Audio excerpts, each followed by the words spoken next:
Alright, so we're back to the F250. I've started back doing something to this truck. I ripped the interior out, pulled the carpet out again. I got to disconnect the dash. I have pulled the bed. Finally. I'm gonna go through, clean all this shit up. I'll do more videos, make it happen. But bed wasn't too bad. It took me and two people to pick it up. I got to take the fuel tank out, clean it. Ain't no telling what's in that thing. It sat for 4 years. But yeah, oh yeah, I've been working on the front end too. I got some stuff out. Got the turbo tube out.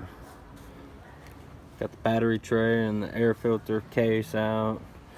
Got the front end off. Well, not the front end, but got the front bumper, the trans cooler, condenser, headlights, grill, all that good stuff.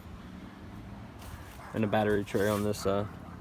And I've disconnected some other miscellaneous small stuff in there. But yes sir. Here you go, YouTube. Building an F250. Yeah.